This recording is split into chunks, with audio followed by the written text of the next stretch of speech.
to our holy God.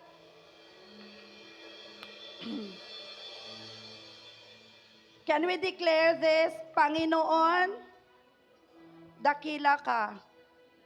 Panginoon, yakapin mo kami ngayong umaga. Gusto namin maramdaman ang tunay mong pagmamahal. Ang tunay mong kapayapaan. Panginoong Jesus, kami ay iyo lamang. Dahil minahal mo kami nung kami hindi pa karapat-dapat.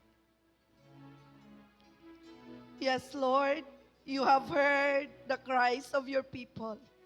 Narinig mo po, Panginoon, ang mga dalangin ng iyong mga anak.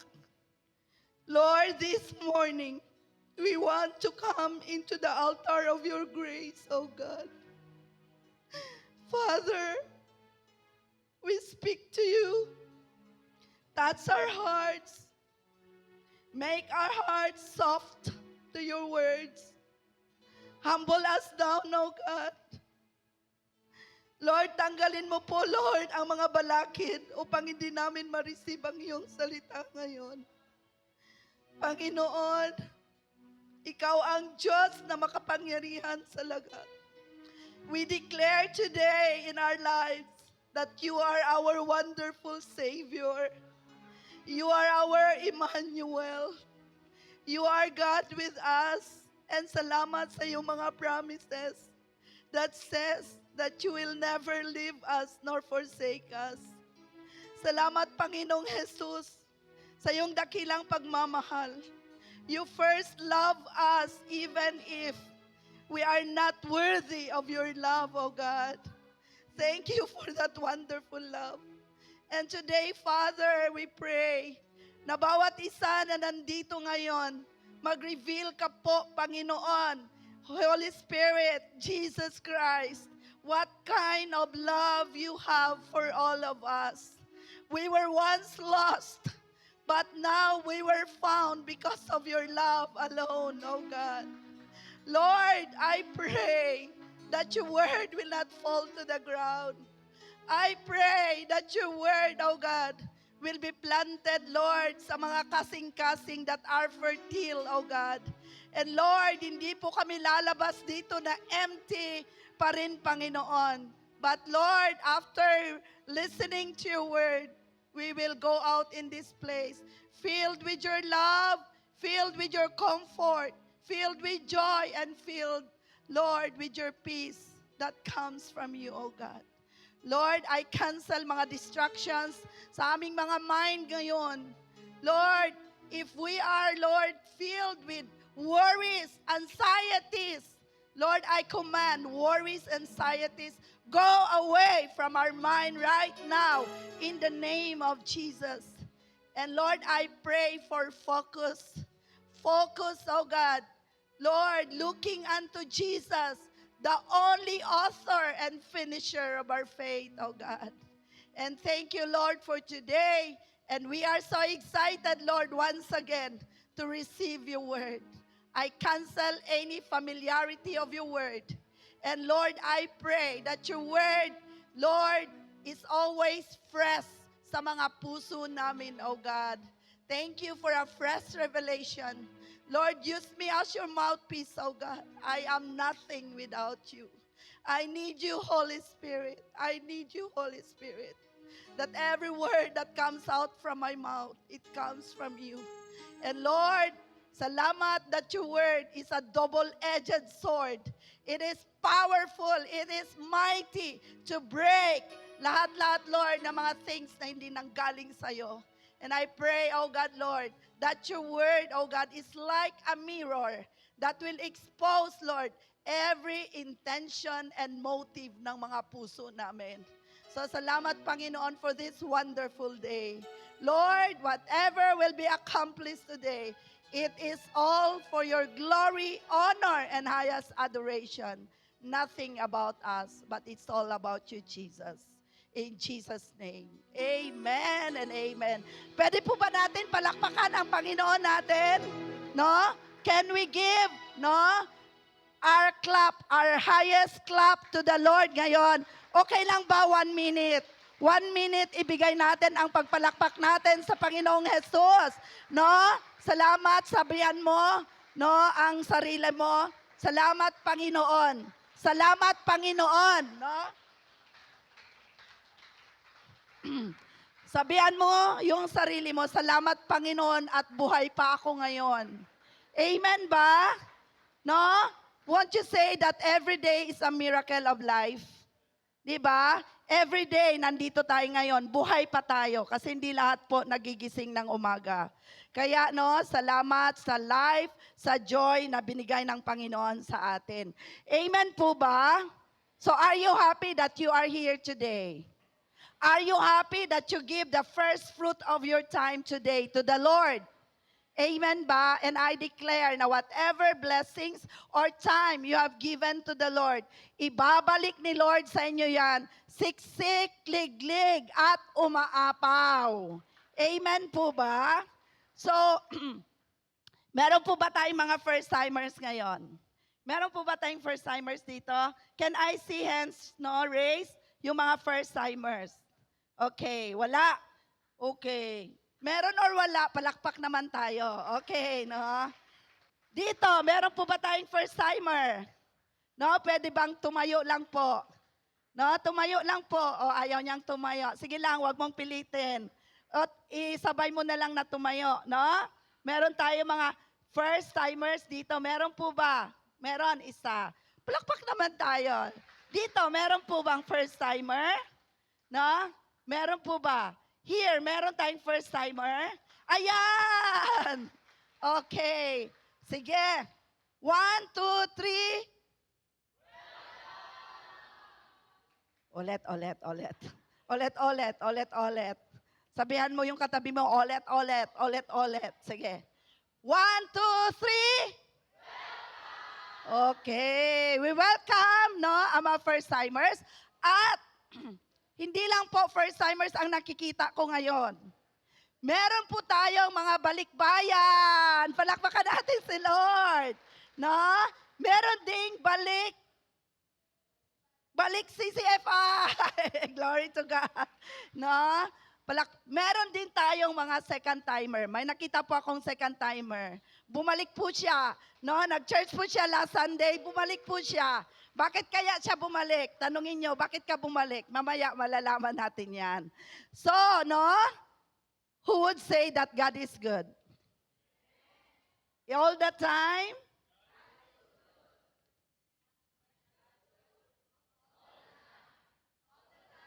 God is good. Bakit nasabi natin that God is good all the time? No? Ay, sa mga first-timers pala, I would like to introduce myself. Ako pala si Pastora Jane Lihe. No, we are your senior pastor here. I'm alone dahil ang esposo ko po, ang husband ko na gwapo, nasa Manila po, no? He is not on vacation there. He is, no, medication. Pero glory to God, no, for a successful cataract operation. Palakpakan natin si Lord. But he is still waiting na yung glaucoma din niya ang masusunod. So let's pray for another successful glaucoma operation ni Pastor Pichi, no? Salamat sa Panginoon. He is good, no? And we are so blessed. Paulit-ulit po naming sinasabi to. We are so blessed because hindi po kami nag-iisa dito na nag-serve kay Lord. Lord, nagbigay po, nag-provide po si Lord ng maraming mga leaders, no? Empowered by the grace of God na tumutulong po para mapalago po ang ministry dito po sa Pulumulok. So ang church po natin, no? Christian, kasi ang iba hindi po alam kung ano talaga meaning ng CCFI. Kaya ibuo ko na lang ngayon. Christian Church Fellowship International po ang pangalan ng church natin. But we are not, no, kanang promoting CCFI. What we are promoting here is only the name of Jesus. Amen po ba? Palakpakan natin ang pangalan ni Jesus. Okay, you can call me Mommy Jane. You can call me Sis Jane. You can call me Lola Mamsi Jane, anything that you are comfortable with. Or you can call me Pastora Jane. Kung saan lang kayo gusto, no, tawagin nyo ako. But everyone is welcome in this church, no? Salamat sa Panginoon dahil, no? Do you think that CCFI Pulumulok lumalago po ba ang church natin? Amen. So, sabihan mo yung katabi mo, wag mong iwanan. Sige, sabihan mo yung katabi mo, wag mong iwanan ang lumalagong simbahan. Amen ba? Salamat sa Panginoon, dumadami po tayo every Sunday at meron po tayong mga first-timers. Okay, so we are already on the 4th week. Oh, 10 months na lang, Christmas na naman. No? Nabayaran na ba natin mga utang natin, yung binigay natin sa mga ninang at sa mga inaanak natin last Christmas? Okay. Andito na naman. Another Christmas na naman na darating. Okay. So let's just be excited kung anong gagawin ng Panginoon sa atin every Sunday. Excited po ba kayo? No? You know what? For many Sundays, ang mga bida po natin is mga lalaki. Mga men po sa Bible. Pero this Sunday, kakaiba po ang bida natin. Sabihin mo yung katabi mo, ikaw yan. Ikaw yan. Tayo lahat. Tayo po mga bida, no? So, last Sunday, di ba? Sino po ang sobrang na-bless last Sunday? Sa pau pa lang, umiyak ka na. Sa word, double-edged, umiyak ka pa rin, no? Grabe ang word ni Lord. Sino po ba ang dating Jacob, deceiver, liar, noon? Pero nung biginago na ng Panginoon, he became, no, the father of Israel. Naging father siya ng Israel. His name was changed into Israel. Okay? So tayo ngayon, di ba? Ano ang lesson learned natin? Alam nyo, personally, ang lesson learned ko last Sunday is ganito. Sabihan mo yung katabi mo, huwag nating pangunahan si Lord. No? Huwag tayong mag-una-una. Kasi nakalaan na, nakatakda na po. Nakatakda na po na i-bless tayo ng Panginoon. Kaya intayin natin kung ano yung mga blessings. Amen po ba? Ano yung mga blessings na inilaan na from your mother's womb, nakalaan ka na i-bless ka ni Lord. Ngunit bakit nagkagulo-gulo ang buhay natin? Because pinangungunahan natin si Lord. Kaya sabihan mo yung katabi mo, huwag kang maghakob. No? Wag niyong pangalanan ang anak niyo ng Jacob, ha? Oo, wag niyong pangalanan kasi ang pangit ng meaning ng Jacob. Okay. Sige. So ngayon, let's go to God's word this morning. Okay. So of course, may mga tanong ako sa inyo. Okay. Are you ready to answer? Okay, sige. Have you ever felt like an outsider? Parang outsider lang ako, sa labas-labas lang. Walang nakikialam sa akin. Eto pa, judged by your past. No? Mga judger kayo. Longing for something more. You want more kasi may kulang. Nasa akin na po lahat pero may kulang. Okay? Maybe you felt the sting of rejection. Sino po ang na-reject na dito? Parang walang na-reject ba? Parang ako lang ang na-reject. Have you ever felt the sting of rejection? The weight of shame. Kagaya ng kanta kanina. Weight of shame. Or the emptiness of a life that lacks true purpose. Parang walang direction ang buhay ko. No? Sa totoo lang po, aminin man natin or hindi, ito po ang katotohanan. We live in a world that often divides us. No? Ginadivide tayo. In what way na ginadivide tayo? By race, by social status, ang mga mayayaman nasa taas, ang mga mas mayaman nasa baba. No? Even by our past mistakes. And sometimes, yung mga divisions na yan feel insurmountable. Ano yung insurmountable, mami? O sige, unstoppable, walang katapusan. Grabe na mga rejections, paulit-ulit na lang. Today, mga kapatid, today, mga anak, okay, we're going to look at a story in John chapter 4 about a woman. Sabihan mo yung katabi mo kung woman yan. Yes, a woman. Yes, ikaw yan, a woman. Okay? About a woman who knew what it's like to be on the margins. Unsa lang nasa margins? No? Kanang, in other words, no? Nasa tabi-tabi lang. Walang pumapansin. As if hindi siya nag-i-exist. Tabi-tabi lang po siya. Ikaw ba yan? Dating ikaw ba yan? Huwag ka nang sumagot. Okay, no?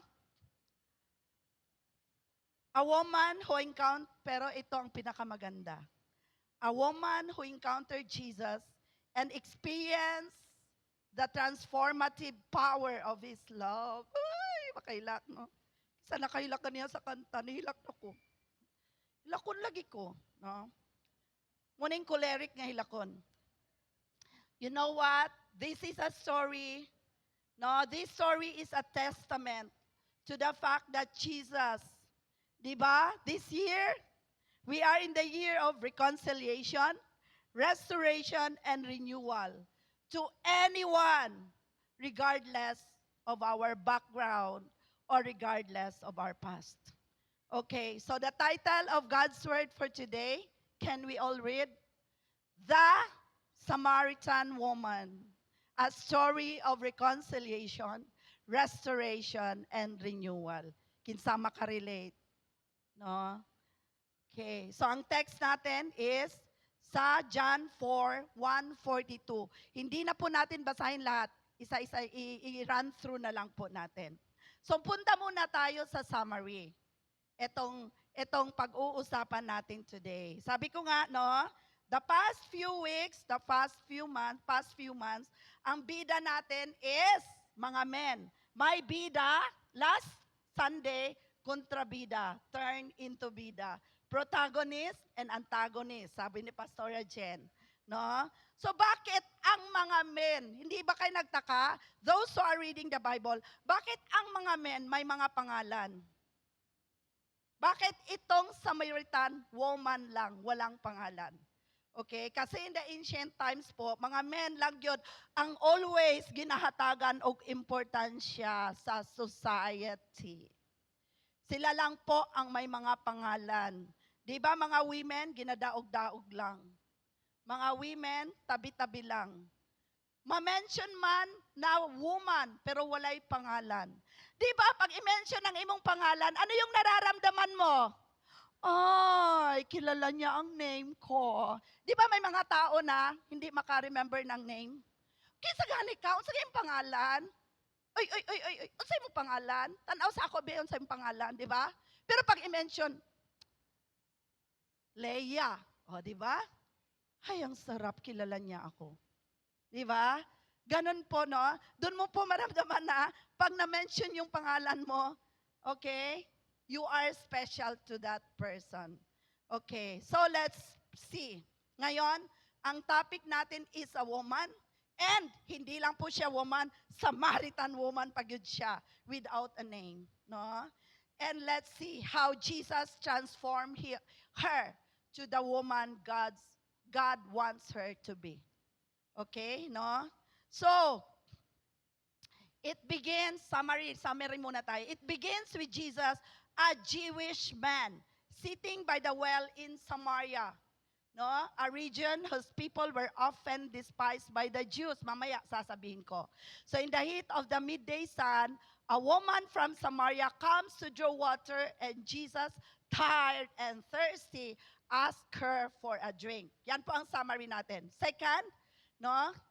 This simple request sparks a conversation. Nag-convo po si Jesus at Samaritan woman. Okay? That leads further to spiritual and personal matters. The woman is surprised that Jesus, a Jew, would even speak to her, a Samaritan and a woman. Jesus responds by telling her about living water, a metaphor. O saan ang metaphor? Sino mga English major dito. Ano ibig sabihin ng metaphor? No? A figure of speech that suggests a likeness and analogy. Parang yun siya. No? Living water.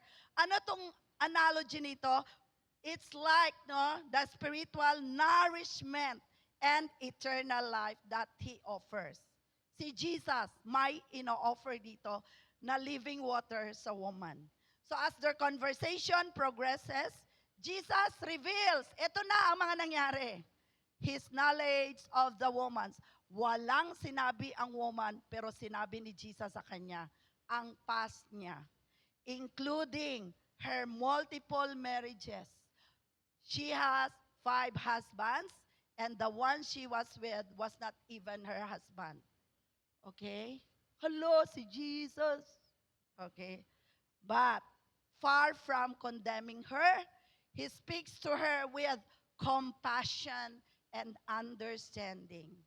So this encounter leads the woman to recognize Jesus as a prophet and eventually as her Messiah. Overjoyed and transformed by her encounter with Jesus, ito nangyari sa woman. She leaves her water jar and rushes back to her village. She tells everyone about Jesus, the man who knew everything about her, and invites them to come and see for themselves. Her testimony leads many Samaritans to believe in Jesus. Yan po ang summary natin. So pwede na po tayong umuwi kasi summary na po. Okay? Tapos na po ba? Hindi pa po. Okay, second, the encounter at the well. Okay, makikita natin yan sa John 4:1-15. Sabi sa John 4:3-7. Sige, basahin natin. Can we all read and can we all stand? Sige, basahin natin. Go.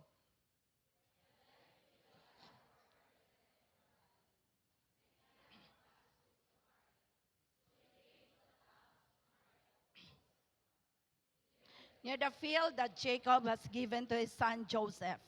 Jacob's well was there, so Jesus wearied as he was from his journey and was sitting beside the well. It was about the 6th hour. A woman from Samaria came to draw water. Okay, let's all sit down. Let's picture the scene. Okay, meron po tayong director dito. Mahilig po yan siya mag-picture ng scene. So, i-picture po natin ang scene na nangyari dito between Jesus and the Samaritan woman. Okay, sige, imaginein mo, during that scene, ang scene na yon, it's very hot, no? Grabe ang abog, dusty road in Samaria. Tutok kayo, no? Midday, na 12 o'clock in the afternoon. The sun is beating down mercilessly. A woman, weary from the journey and the weight of her life, arrives at Jacob's well. This well, no? Kaning a well, this is just not a source of water sa community. But itong well na to, it is the heart of the community. Paano masabi if it's the heart of the community? Okay? That is the place, kanang Jacob's well, that is the place where people gathered. Imagine nimo, pag nag-gather ang mga tao, unsa ang next mahitabo? Chismis. No? Marites. No? Mare. Unsa ang latest? Mao na ang senaryo dira sa Jacob's well. Dira mag-ipon-ipon, imagino nimo mga babae. Pero usahay bayaha, secret lang nato ni. Usahay ang mga lalaki, mas chismoso kaysa mga babae. So maybe kana nga well, nag-gather together, mag-gather sila tanan. Imagine kani nga woman came along. Bakit kaya? Came alone, nag-iisa lang siya na magkuha ng water, no? And on the hottest day pagyud, kisay mo kuha og water kung init kayo. Wa magani mo gawas, adi sa kumamalingki kay init kayo unya nako alas 4 alas 5. Diba? Init kayo. Pero imagine kani nga woman, ni adto sa well, mag-draw og water, udtong tutok. Okay? The hottest part of the day. Bakit? Because this woman, meron po siyang iniiwasan. Ano po yung iniiwasan niya? Chismis. Yung mga judger, mga judgmental look of the people around her. Na-encounter nyo na yan? No?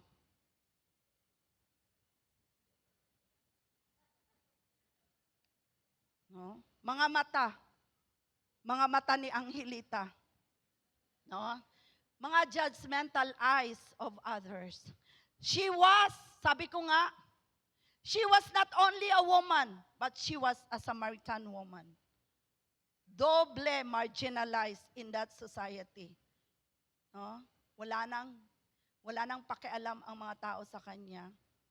Gina-judge pa siya. And then, woohoo! Something extraordinary happens. Jesus, a Jewish man, sits down by the well, tired from his own travels. And then in verse 7, Jesus, the teacher, the rabbi, eto. Kasi yan ang pagkakilala ng mga Jewish people kay Jesus. Only a teacher, only a rabbi, mismo nag-initiate ng talk with that woman. Kasi nung unang panahon, hindi po kinakausap ng mga lalaki ang mga woman, much more Samaritan woman pa siya. Jesus initiated a conversation with her. Ano ang sabi ni Jesus? Give me a drink. Pwede mo ba akong bigyan ng inumin? Do you think Jesus is thirsty? No? Maybe physically. Pero ano tong thirst na naramdaman ni Jesus para for that woman? Could this be an accident? Aksidente lang po ba to na na-meet niya ang woman? Is it a coincidence? What do you think? I cannot think. No? I think Jesus was intentional. Jesus was intentional because in his mind, I want to win this woman. Gusto kong mawin itong woman na to. Gusto ko siyang matanggal sa weight of her sin. Yung weight na nararamdaman niya. Gusto ko siyang matanggal, yung outcast niya. Gusto ni Jesus na tanggalin yung barrier. Barrier. Sabihin mo, barrier. Okay. So this simple request was a radical act of grace.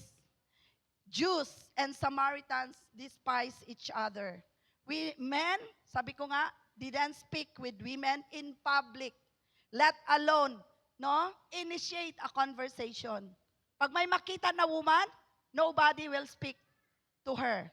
Kaya ang woman ang nag-initiate. Pero kakaiba. Kakaiba ang ginawa ni Jesus. Siya po ang una nag-initiate ng convo sa woman. No? Bakit kaya? Because of his infinite love, no? Jesus broke down those barriers. Jesus then offers her something far more profound than water, which is the living water. Ano tong living water na to? Kaya gikapital ko talaga siya. That's where her encounter with Jesus led her to her reconciliation. Okay? This year, we will hear so much of reconciliation, restoration, and renewal. At ito ang nangyari sa woman. Number 1, reconciliation, breaking down barriers. Makikita natin yan sa John 4:7-10. There was po, no, sabi ko nga kanina, there was a long na po, matagal na po na animosity. When we say animosity, away. Away angkan. Sino may mga away dito? Angkan, ang tagal-tagal na. No? Ito po ang nangyari, no? Between Samaritans and Jews.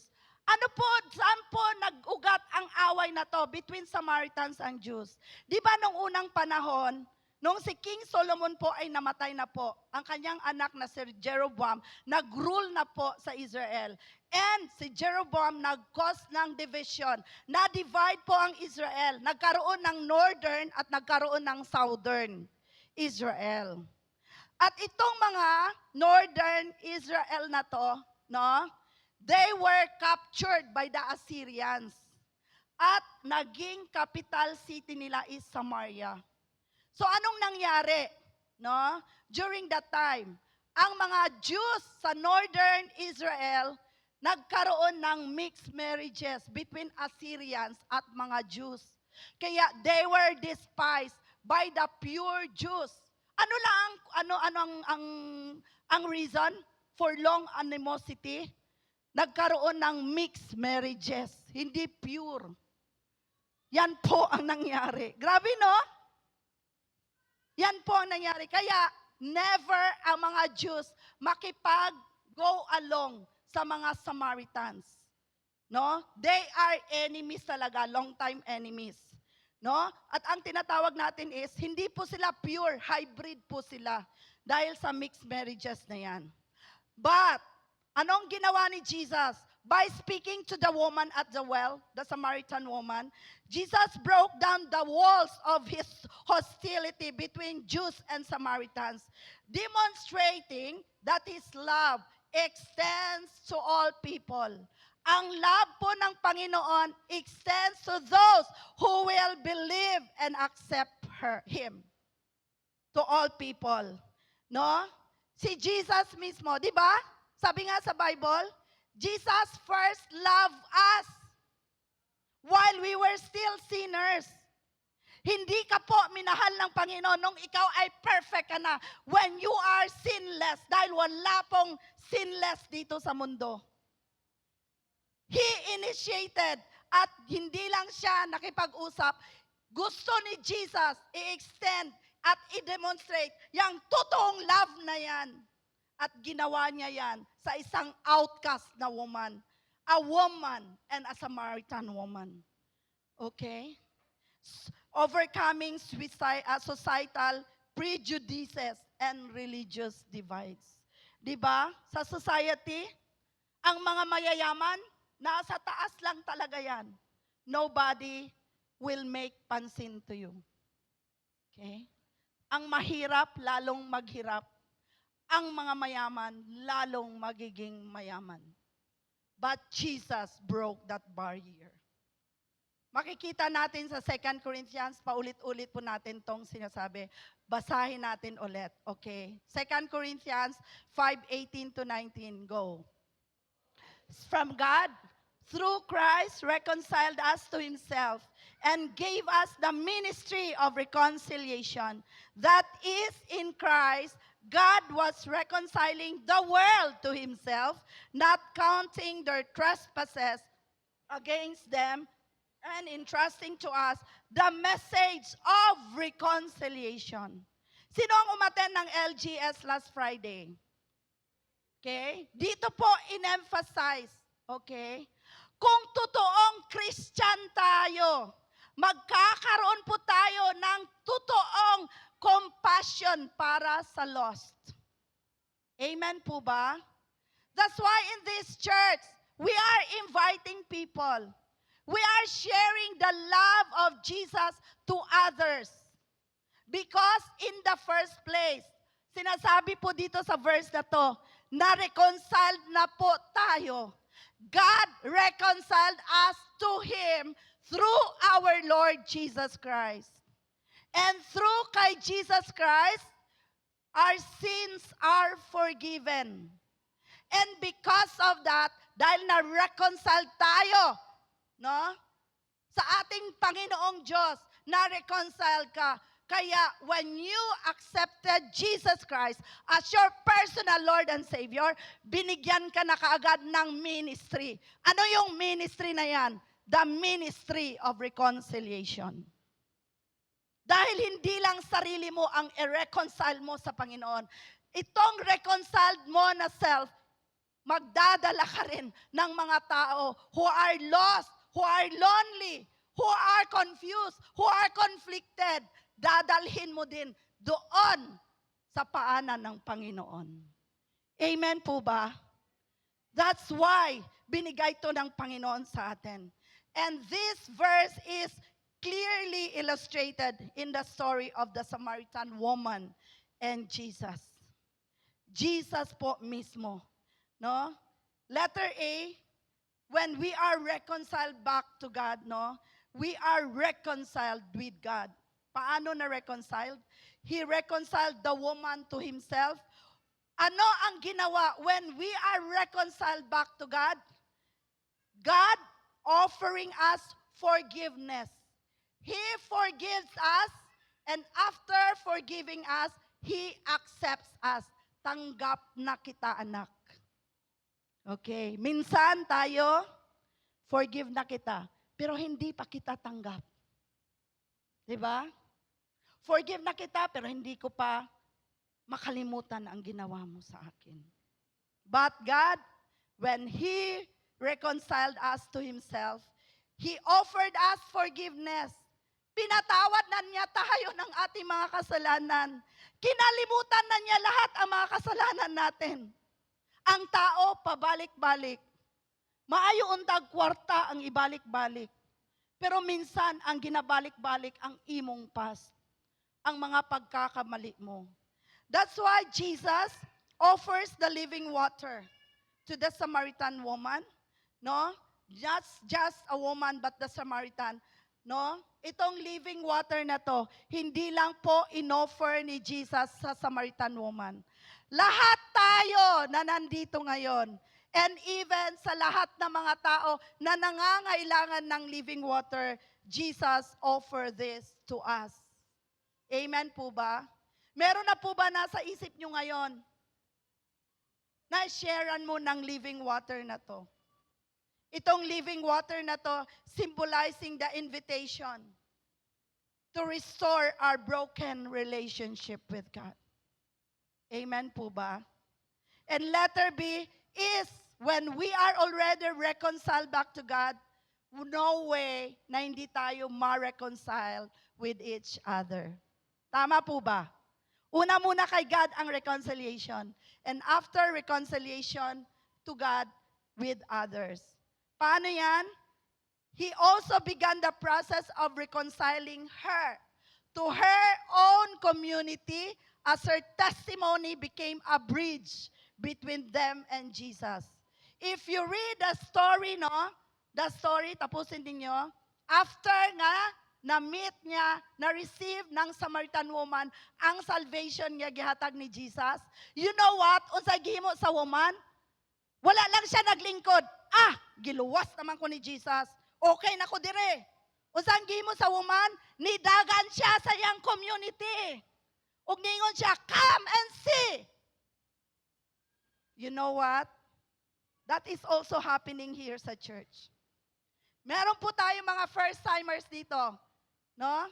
Nung na-receive nila si Jesus as their personal Lord and Savior, pagbalik nila, hindi na lang po sila nag-iisa. Nagdadala din po sila. No? Nagdadala din po siya. Bakit siya nagdadala? Maybe because na-receive niya ang totoong love ng Panginoon. Amen po ba? Hindi lang isa ang dinala niya. 2, 3, 4. Baka pagkatapos niyan, the whole community na ang madadala niya sa church. Amen po ba? Yan po ang nangyayari sa church natin. Yan po ang totoong binago ng Panginoon. No? Nagdala ng mga first-timers din. God's love and grace break down barriers between people, whether racial, social, or personal. Sa verse 10, let us all read. Sabi, Jesus answered her. Sige, go. You know the gift of God and who it is that is saying to you, give me a drink. You've asked him, and he would have given you living water. Jesus said to her, Everyone? Wala. O sige, go. Jesus said to her, everyone who drinks of this water will be thirsty again. But whoever drinks of the water that I will give him will never be thirsty again. The water that I will give him will become in him a spring of water welling up to eternal life. Ano tong living water na ino-offer ni Jesus sa Samaritan woman? A water, no? Ang water, itong ordinary water, physical water, will quench our thirst forever. But Jesus was not talking to this physical water. Jesus was talking to the living water. Ano tong living water na magbibigay sa atin? Itong living water na to, itong eternal life na to, this will give us spiritual fulfillment. Amen ba? About a deep and lasting satisfaction that only Jesus can provide. Have you ever tried? Meron na po ako lahat. I've tried everything. Nagtumbling-tumbling na po ako. Ginawa ko na po ang lahat. Pero bakit may kulang? Ano yung kulang na yon? It is that living water. That water that comes only from Jesus that will only satisfy our soul. At yan po ang binigay ni Jesus doon sa Samaritan woman who has been despised by society. Okay? Yan po ang na-receive ng woman. So naintriga ang woman. A little bit skeptical. She's trying to understand, ano tong sinasabi ni Jesus na to? But her mind is trist. No, dahil ang mind niya trapped pa rin in physical realm. Sa verse 15, the woman said to him, Sir, give me this water so that I will not be thirsty or have come to draw water here. Nangayo na ang woman. And number 2 is, it leads her to her restoration. Na-restore, no? The woman, dahil nagkaroon na siya ng longing. Sabi niya, Sir, give me this water. No? This leads to her restoration. Ano ang na-restore sa woman? Restoring broken places. Ano ang mga places that was broken? Sabi sa John 4:16 and 19. Jesus, knowing her heart, gently steers the conversation of her past. Sinabi ni Jesus ang kanyang past. Listen to this. He reveals his knowledge of her multiple marriages. 5 husbands, and she was with a man who was not even his husband at the moment of their convo. Bakit sinabi ni Jesus to? To malign her? Para ipahiya ang woman? No. Sinabi ni Jesus to, not to condemn her, but to show her na nakikita tayo ng Panginoon. Alam ng Panginoon kung ano ang gina-go through natin. Alam ng Panginoon kung ano ang hinahanap natin.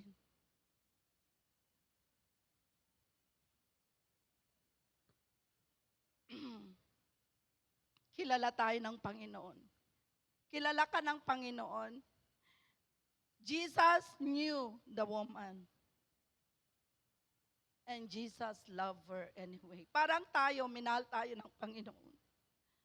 That's why nakita tayo, di ba? We will be listening to a testimony ng mga women today who were once lost, but now they are found by the love of Jesus. Okay? Can we listen to a testimony?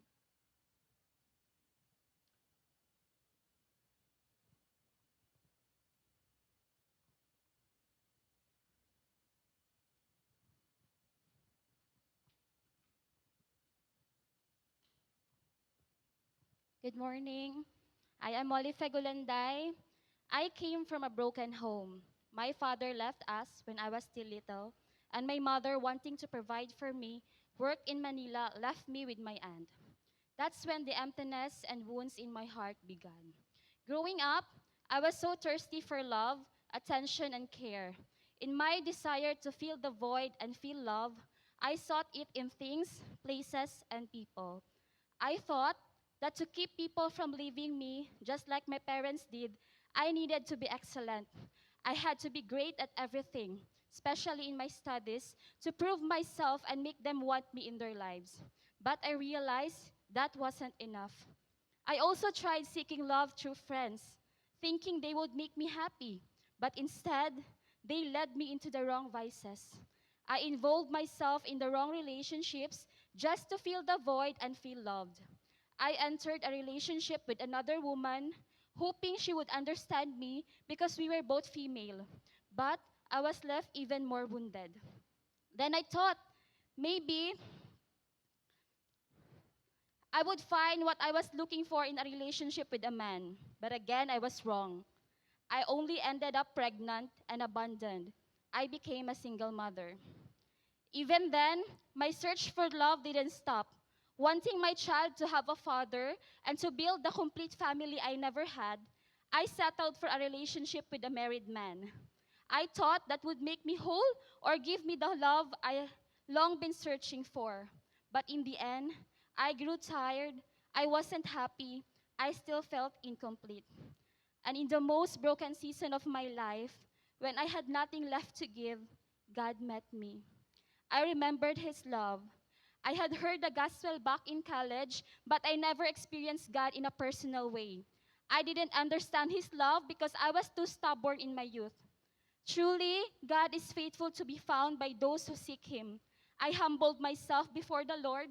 I remember sincerely praying, Lord, gusto ti ka ma-experience ang imong gugma.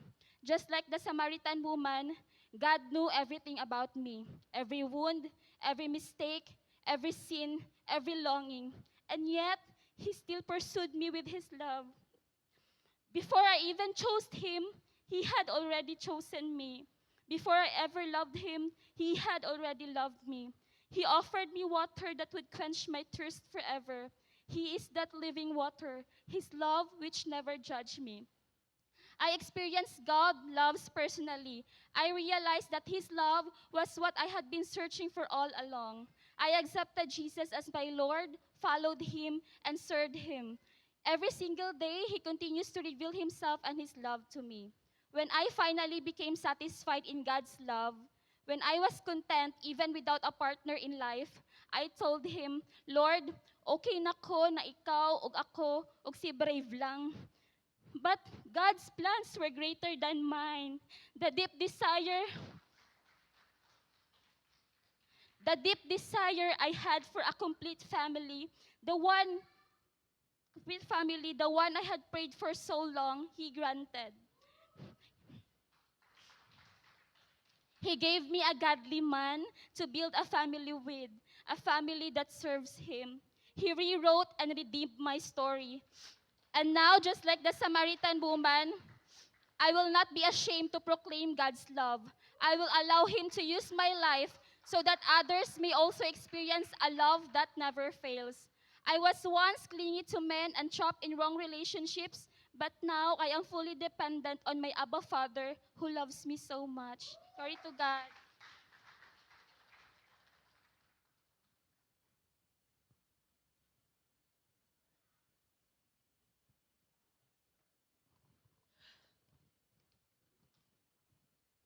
Hallelujah. Good morning sa tanan, no? I am Tata, once a sinner, but now I am saved by the grace of God. Before I accepted Jesus Christ as my personal Lord and Savior, I was like this Samaritan woman. I was looking for love in the wrong place and in the wrong people. I went from one relationship to another because I was seeking for love. I felt so unloved sa bahay, sa family, sa tanan nga na tao na kapaligid sa ako. I was confused and conflicted, feeling abandoned. Daghan ko pangutana pero walay katubagan.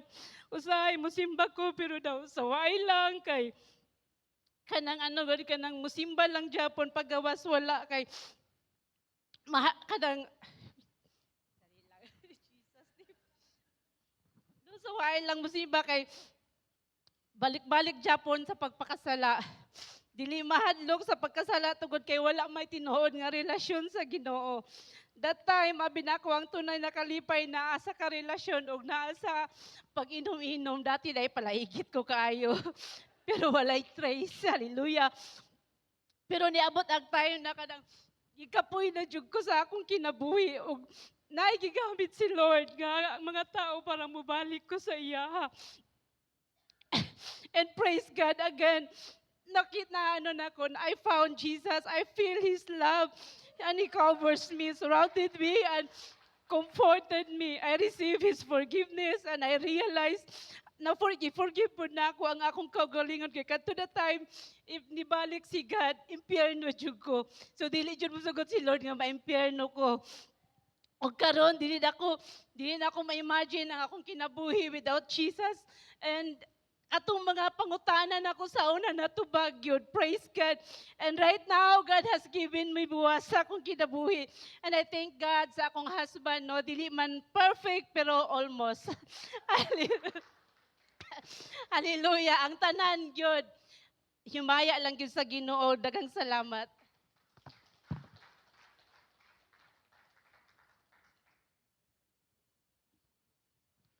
Tapos na, uli na tatanan. Kinsang nakailak.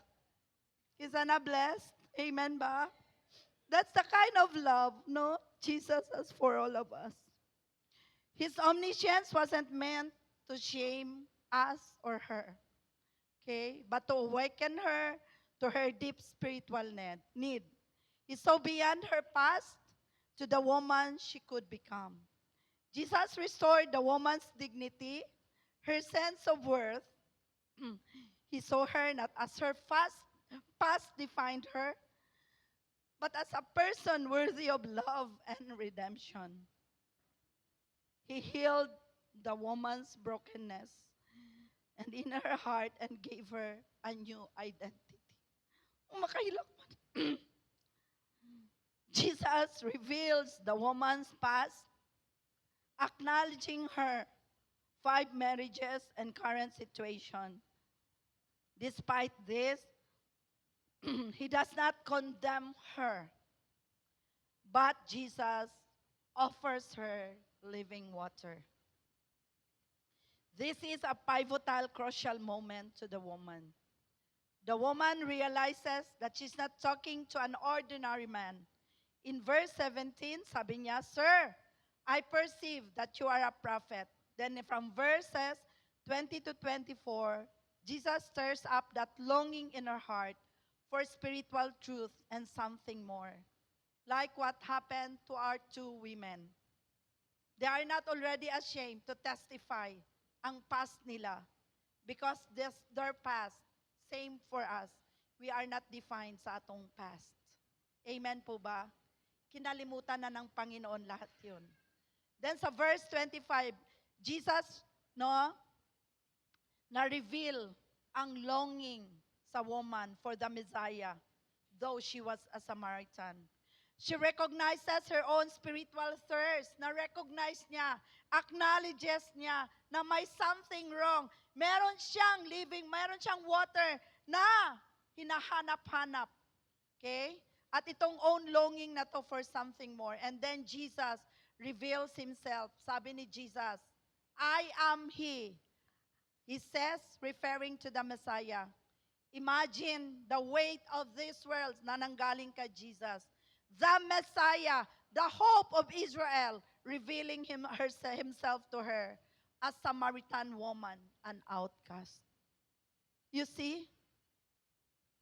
Hindi lang si Jesus, hindi tiningtingnan ni Jesus ang status natin. Kahit ikaw pa ang pinakamayaman. You have all money in the world.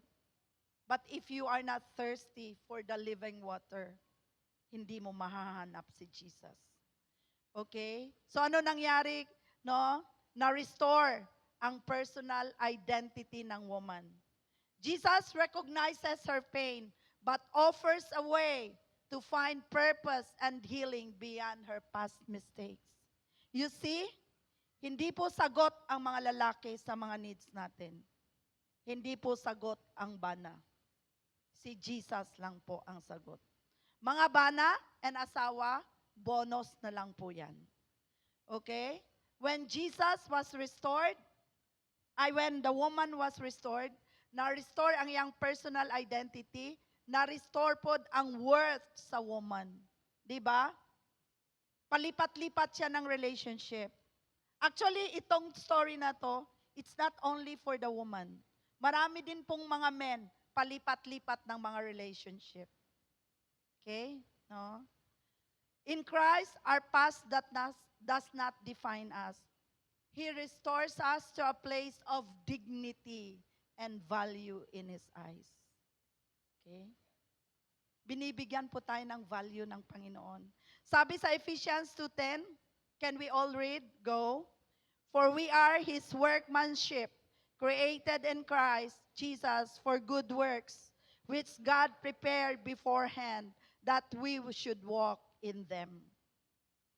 You are wonderfully made. Yan po ang worth mo.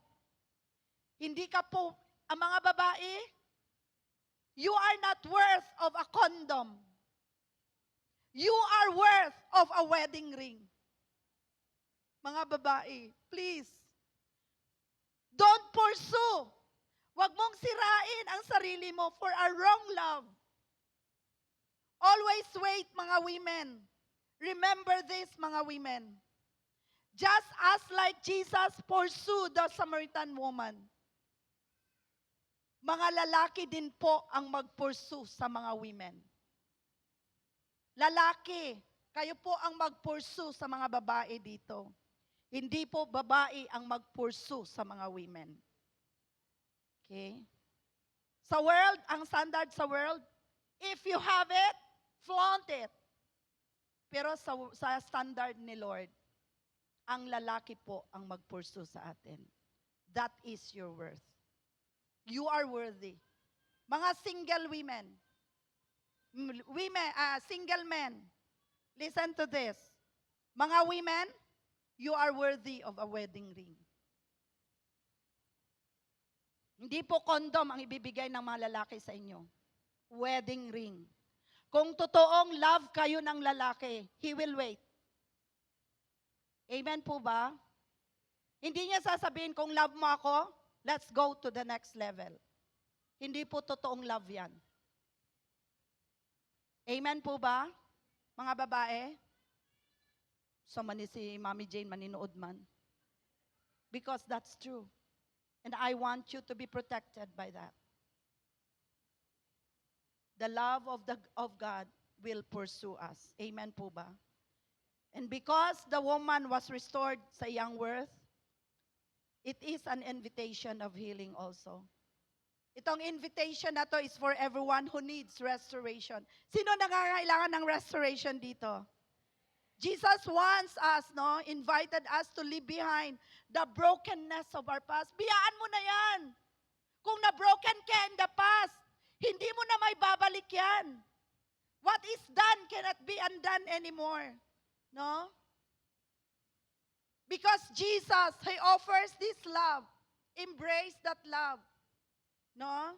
Embrace the wholeness what Jesus offers to us. Be healed by embracing that reconciliation the Lord offers to all sinners like us, then by forgiving yourself also. Baka nakalimutan yung i-forgive ang sarili nyo. You also have to forgive yourself. And finally, this is a story of renewal. Tapos na po ang reconciliation, na-restore na po, ngayon na-renew na po ang woman. A renewal, a transformed life, and new purpose. Nasa John 4:28, 30, 39, and 42. Yung encounter ng woman kay Jesus, it transformed her life.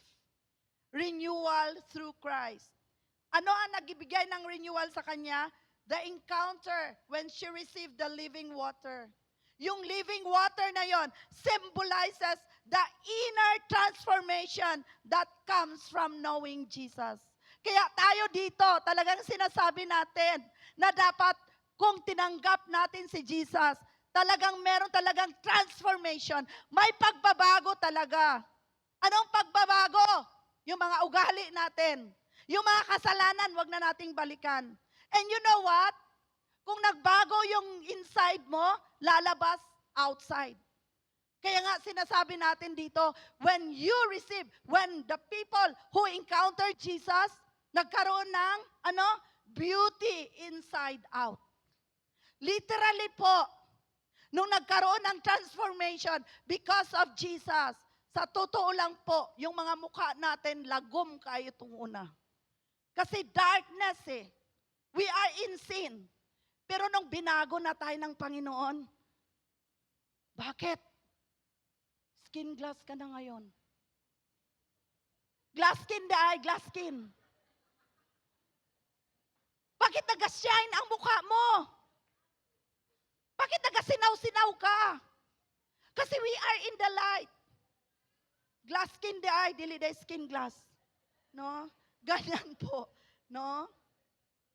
Alam niyo ba kung anong ginawa ng woman after the encounter of Jesus? Sa verse 28, basahin natin ang 29.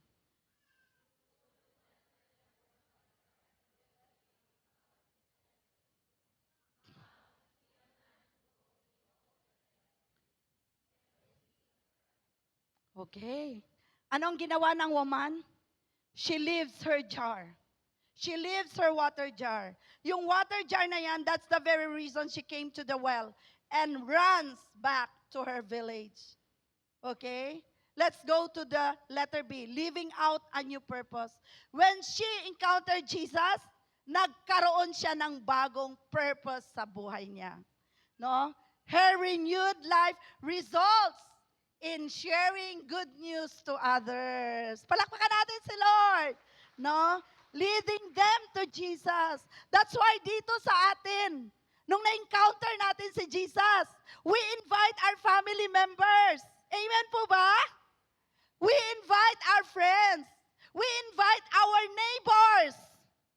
Amen po ba? No? We invite like just the Samaritan woman. Ang Acts 1:8. Sige, basahon nato. Go. But you will receive power when the Holy Spirit has come upon you, and you will be my witnesses in Jerusalem and in all Judea and Samaria and to the end of the earth. Nagiging testimony ka, nagiging witness ka. Alam niyo ba ang Jerusalem na to? This speaks of our family. Kaya nga, nung unang binago ni Lord ang puso mo, gusto mo rin i-share itong nag-uros-uros mo na puso sa pamilya mo. Amen ba? Kahit hindi ka pa nagsabi, pero dahil may nakita siyang pagbabago sa'yo, sasabihin din niya, pupunta din ako sa church kung saan nakita ko ang pagbabago mo. Amen po ba? No? She was once an outcast, but she became the first evangelist to her community. Palakpakan naman natin si Lord. No? She doesn't just tell about Jesus. Hindi lang niya sinabi yung testimony niya. But sinabi niya, in-invite niya ang mga tao. Paano niya in-invite? Come and see. Come and see. Let's see Jesus. Come and see.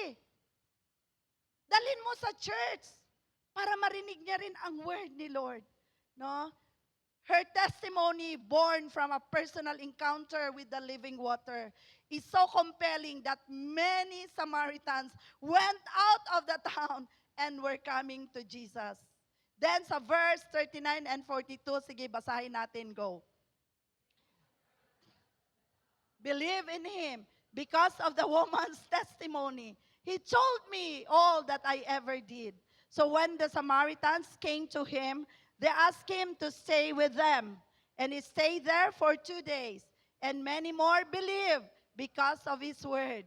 They said to the woman, "It is no longer because of what you said that we believe, For we have heard for ourselves, and we know that it is indeed the Savior of the world. Palakpakan naman natin si Jesus. After the encounter, the woman, di ba, leaves her jar. Unsa ang nag-symbolize sa jar? The jar symbolizes her old life. Yung dating siya, no? Yung iniwanan niya ang kanyang mga burdens and mga worldly concerns. Parang tayo din. Nung na-encounter na natin si Jesus, iniwan na natin ang mga old life natin. Ayaw na nating balikan yung mga kasalanan natin na nag-enslave sa atin ng matagal na mga panahon sa buhay natin. No? And dahil sa pagbabago na na-receive niya because of Jesus, talagang tumakbo siya. Tell others about Jesus. Her life was completely transformed. She went from being an outcast, rejected, living in shame and isolation, to a woman filled with purpose, sharing the good news in her community. Because the woman, the Samaritan woman, experienced a spiritual rebirth and renewal of her spirit and a new life filled with hope and joy. Amen po ba? Are we like the woman that when we receive Jesus, ang buhay natin, natanggal na yung mga barrenness sa puso natin, yung emptiness, but it was replaced with joy and love and hope. So the story of the Samaritan woman is our story. Story natin lahat yan. Okay? We have all moments where we feel like outsiders, being rejected, where we carry the weight of our past, where we thirst for something more. Jesus, like the Samaritan woman, what He did to the woman at the well, nakikita ka ng Panginoon ngayon. Nakikita niya ang puso mo. In spite of all the sins, in spite of our past, I would like to tell you that God loves you. God loves me unconditionally. Amen po ba? Amen. Hindi po tinitingnan ng Panginoon ang past natin. No? He offers us living water, the water of eternal life, the water that truly satisfies. Wala na pong iba po ang makasatisfy sa atin. No amount of changing from one relationship to another. Wala po. Only Jesus can satisfy us. Amen po ba? He alone offers us reconciliation with God and with others, restoration from our brokenness, and renewal of our spirit that leads us to fresh start of our life and purpose in this world. Mga igsuon, what are you thirsty for today? Ano ang mga hinahanap mo? Saan ka nauuhaw at saan ka nagugutom? Are you longing reconciliation, restoration, or renewal? Anak, Jesus is waiting for you. His arms is ready to embrace you.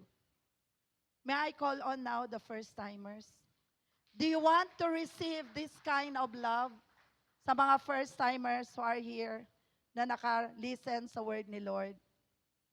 Is it your first time to receive this message of unconditional love? May I request ang mga first-timers to please stand. And I will give you, let's have this unconditional love na ibibigay ni Lord para sa atin. Sana mga first-timers. Asan na sila ga? Okay. Palakpakan naman natin ang mga first-timers. Or maybe you are not that first-timer. Maybe ikaw yung tao na yan, na you are looking for love somewhere else. But this time, na-reveal na ni Lord sa'yo, na hindi pala natin makikita yung mga pagmamahal na yan sa mga wrong places, sa mga relationships. And God wants you to commit that longing to God right now. So we can pray also with that prayer. You can recommit again, once again, your life to Jesus. Sabihin mo, Lord, Ikaw lang pala ang hinahanap ko ng matagal na. Ikaw lang pala ang kailangan ko, Panginoong Jesus. Ikaw lang pala, Panginoon, ang makakasatisfy sa akin. So if you are that person right now, you can recommit yourself once again to Jesus. Ayoko na po, Lord, ayoko na po maghanap ng pagmamahal sa kahit kani-kanino lang. Dahil yung pagmamahal na yan will fail me. But today, Father, I am resolved of that great love, Jesus. I will receive your great love, Jesus. Come on. If you are that person looking for love and then rejected ka, right now, you pray and ask God to fill you once again with that love. So sa mga first-timers, gusto po ba natin na ma-receive natin yung love na yon, that unconditional love na binigay ni Jesus sa Samaritan woman? Okay lang po, tumingin po kayo sa akin, mga magagandang dilag. No? Magandang dilag. So are you willing? Willing po ba kayo to receive that love na nanggaling kay Jesus? Mga palanggingging, mga bata pa oh. Okay ba? Okay? Okay? Okay? Okay ba? Sige. Leaders, pray with us. Leaders, can you pray with us? Lord Jesus, thank you so much that you love me, even if I was not lovable. My life was not pleasing before you. I sinned against you in words, in thoughts, and in deeds. I acknowledge, Jesus, that I cannot save myself. So today, I repent from all my sins. Please forgive me. I ask for forgiveness. And right now, I believe that Jesus Christ died on the cross in order for me to be saved, to receive that living water, that eternal life. So right now, at this very moment, I confess that Jesus Christ is my personal Lord and Savior. And starting today, thank you, Jesus, for this living water na hindi na po ako mauuhaw kailan paman. Salamat that only you, Jesus, can satisfy my longing, my thirst for you. Thank you that today you will write my name in the book of life. And I declare that nobody can snatch that away from me. In Jesus' name, amen and amen. Glory to God. Okay, congratulations. No? Thank you. Salamat. You can sit down na, sister. Salamat. And thank you that you have received Jesus. And I pray na sa atong pag-uli, no, we are the woman that God wants us to be. Let's have that love nga gikan kay Jesus, nga dili na mawala sa atoa. Kaya let's continue to invite those, no, mga lost, lonely, alone, mga lost outside, so that they will receive the love of Jesus. Lord, thank you for your word today. Salamat, Lord, sa mga women and mga men nga gitransform nimo because of your love to all of us. Thank you, Lord, that when we encounter you, grabe ang imong himuon nga transformation sa among mga kinabuhi, and our lives will never be the same again. Lord, we will go home satisfied, Lord, filled with your love, believing that you are in work of us. In Jesus' name. Amen and amen. Palakpakan natin si Lord.